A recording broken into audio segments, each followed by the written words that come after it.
Blessings, everybody, and welcome back to the last video of Lesson 8 of Luke Part 1. We have another scene here, another little vignette that we've been looking at, these little things that have been happening in Jesus' life and the teaching that came forth from him. Jesus was invited for a meal at a Pharisee's home, and so he went. You see Jesus doing this. He would go where he was invited, whether it be a sinner, whether it be a religious ruler, or someone who believed. Well, the Pharisee was surprised and was offended by the fact that Jesus did not wash ceremonially. That doesn't mean he didn't wash his hands before he ate, but he didn't go through the process and the procedure that had been established by the elders through the years. It was a tradition of the elders. And so the Pharisee was offended by that. There's traditions that are good. Paul tells us to adhere to the traditions that he had taught us. But the traditions of men are often something else. So Jesus sees the opportunity here to speak truth into the life of the Pharisee.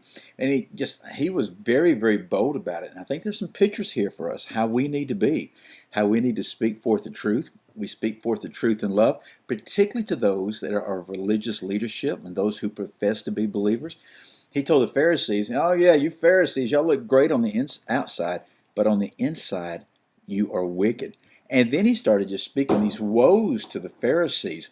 Now, this isn't the same woe that you see over in Matthew 23. In Matthew 23, Jesus also says, "Woe to you scribes, Pharisees, you hypocrites."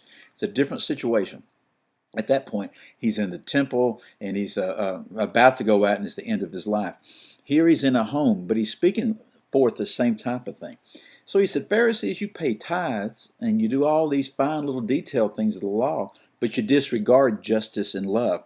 He said, "Woe to you, Pharisees, because you love the chief seats and you love respectful greetings in the marketplace." That is so prevalent within the body of Christ that you wouldn't believe it, particularly among church leadership, particularly among those that love to refer to themselves as the revered ones, the reverends, the pastors, the leaders.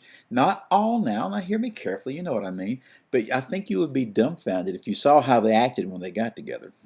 He says, "Woe to you, scribes," or "Woe to you, Pharisees, because you're like concealed tombs." In other words, you're like an unmarked grave that people walk over back and forth, and they don't even know that you're there. Well, the lawyers piped up, and they were insulted by this, and said, "Lawyer, they said, well, Jesus, when you talk this way to them, you're insulting us." And Jesus, "Oh, I ain't got to you yet." And he said, "Woe to you, lawyers, because y'all make a big deal about building tombs for the prophets of old that had been killed the whole time, not acknowledging that it was your fathers who killed them. And by the very fact that you're building a tomb to them, you're acknowledging that what your fathers did, and you're giving approval to it." Well, you can imagine the reaction of this right here. They decided they had to go really, really aggressively after Jesus to do him in. We'll see more about that later. I'll see you next lesson. Bye-bye.